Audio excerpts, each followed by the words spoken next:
Hi guys, welcome back to my YouTube channel, or welcome if you are new. My name is Anna Pike, and today I wanted to film a skincare routine. Before I get started, I just wanted to say that I am not a licensed dermatologist. These are just some of the things that work for me, and I also base my skincare around scientific evidence and dermatologist recommendations. So I do like to do research on skincare, and it is a field that I am interested in. With that being said, let's just get right into the video. I would consider my skin to be combination / normal. Definitely in the winter, it's more on the dry side. In the summer, it tends to be more oily, but it can be dry in some areas. So I guess it's sort of like combination too. The weather right now, it's been pretty good. It's just, I would say it's pretty normal, but after I wash my face, it always feels a little bit dry before I put moisturizer on.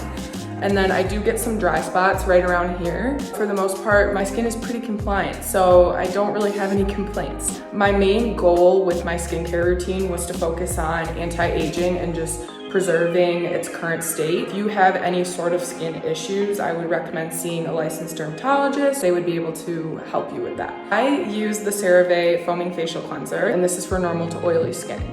So I really like this because it's fragrance-free, and fragrance is probably the worst thing that you can put on your skin. Fragrance is a big no-no, something you completely want to avoid just because it can cause irritation, and it can also cause fragrance allergies to your skin. Even if you weren't allergic to it, you can build an allergy to fragrance over time.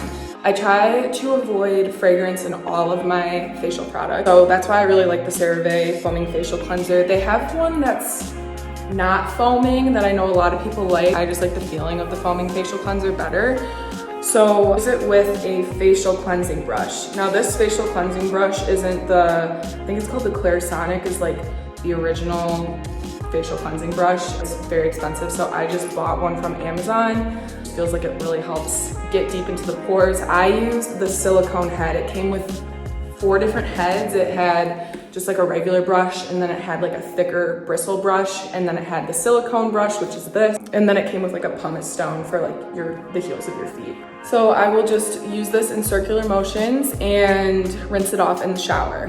That's pretty much all I do in terms of cleansing my face. When I do wear makeup, so say I go out and I have foundation on, I have concealer on, whatever it may be, I used to use the Neutrogena facial makeup remover wipes, but they are really bad for the environment, and they're really bad for your skin. They have fragrance in them. They're very harsh on your skin. So for makeup remover, I use this micellar cleanser water.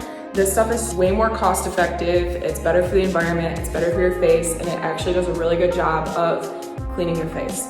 So I will use this with a cotton round and just wipe off my makeup. It just kind of breaks up everything, and then I'll go in with the CeraVe cleanser and the facial brush to double cleanse.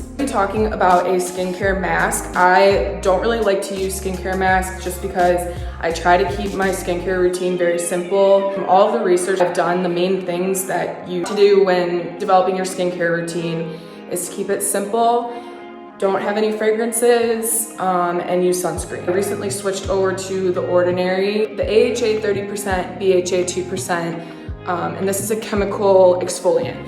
So I'm sure a lot of people are familiar with Kylie Skincare. She has the walnut scrub facial exfoliant, and there was a lot of controversy when that came out because walnut shells can leave micro cuts on the skin and therefore causing scarring and all sorts of issues. So since then, I've been avoiding any sort of physical exfoliant, especially on my face. I have been using this chemical exfoliant, and I'm sure there's several great chemical exfoliants, but I really like this one because it's really cheap and it's just straight to the point. It tells you exactly what's in it. It works really well to just kind of clear your skin and remove that dead skin layer. That being said, it is a chemical exfoliant, so you do not want to use it every single day. I try to use it once a week. But yeah, it's like this red sort of liquid. And the one thing I've noticed about this is that it burns a little bit. It's getting rid of that top dead cell layer. People are scared of chemical exfoliants because they think of chemicals and they think, oh, you don't want to put chemicals on your face. Everything that you use is a chemical, whether it's from nature or made in a lab. Don't be scared if you see the word chemical. It doesn't mean anything bad. It's like the whole essential oils argument where, you know, you wouldn't not vaccinate your kid and just use essential oils. It's the same thing. Leave this on for about 10 minutes. While I have this on, I'm actually gonna talk about more products just because I'm not going to be putting them on my face today since it's 6 o'clock. So I'm just gonna go with my nighttime skincare routine rather than my daytime skincare routine. So there's only 2 products that I use in the morning. I typically wash my face once to twice a day depending on how oily it feels, but like I said, especially in the winter, my face is really dry, so I tend to only wash it 1 time a day. In the summer, I will wash it twice a day just because it's a little more oily, plus I like to put sunscreen on in the morning. So what I use in the morning is the CeraVe facial cleanser that I already showed you guys.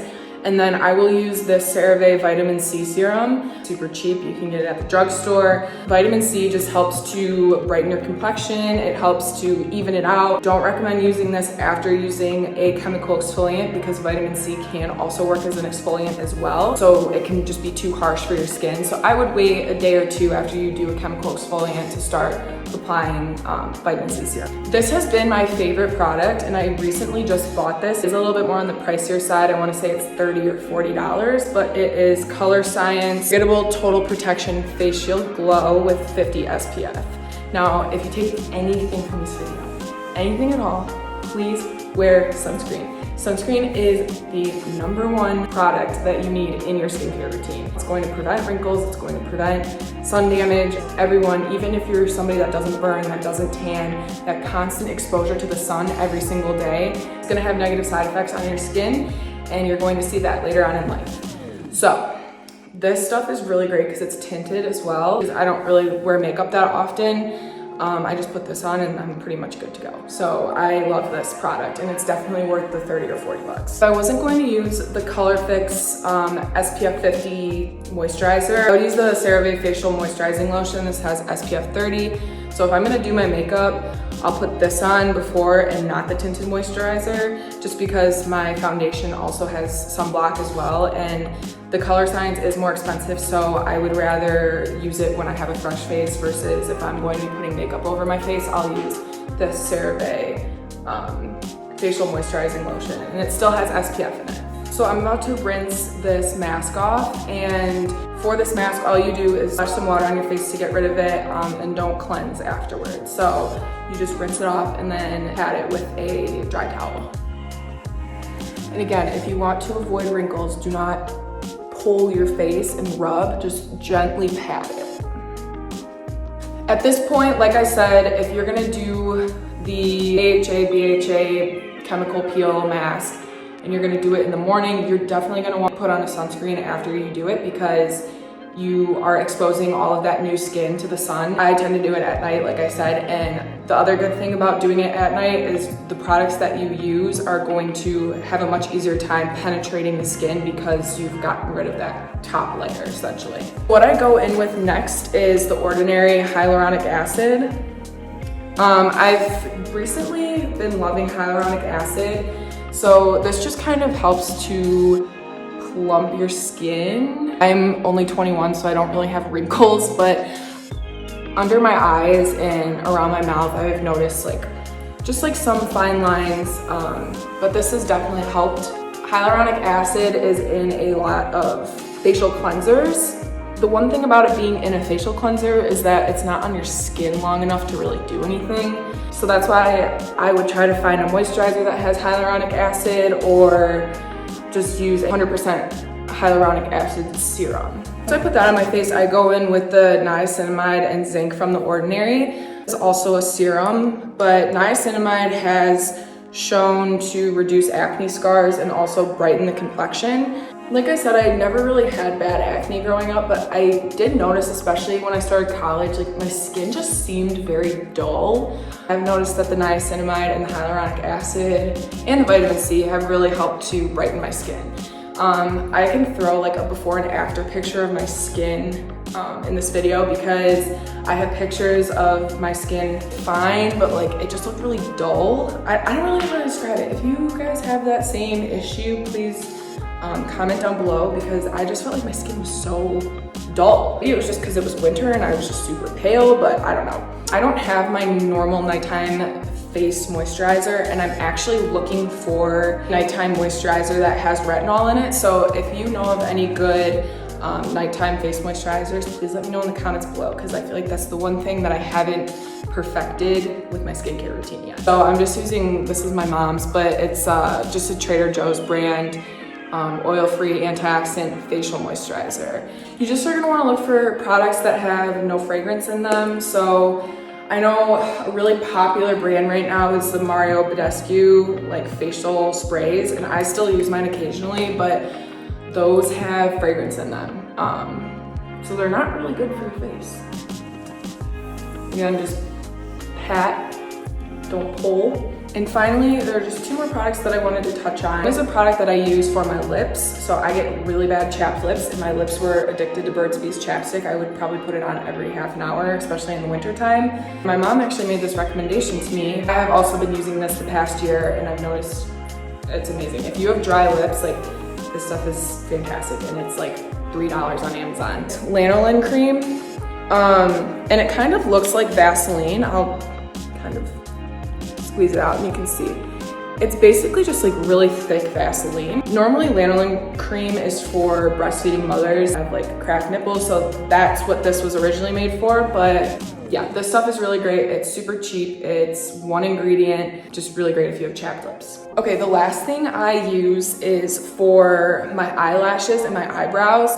So as you can see, I don't really have eyebrows and I don't really have eyelashes. So I have this prescription called Latisse, and it is a prescription, so you do have to get it from a dermatologist, but I believe it's like $125 for this bottle, but this bottle lasts about 6 months.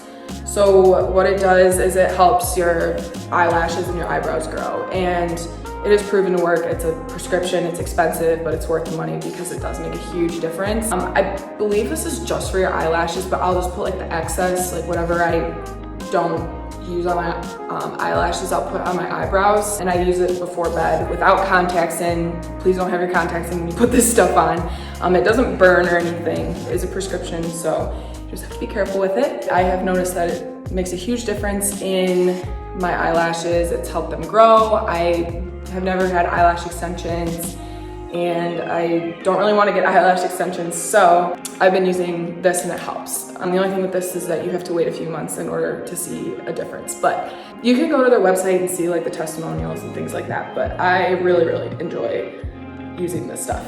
All right, that is it for my skincare routine. Hope you guys enjoyed this video, and thank you for watching. If you guys have any questions, please feel free to leave it in the comments down below. I will link every product in the description box so you can go and buy it if you are interested in any of it. But yeah, that's all I have for you guys. I hope you all enjoyed this video, and I will see you all in my next one. Bye.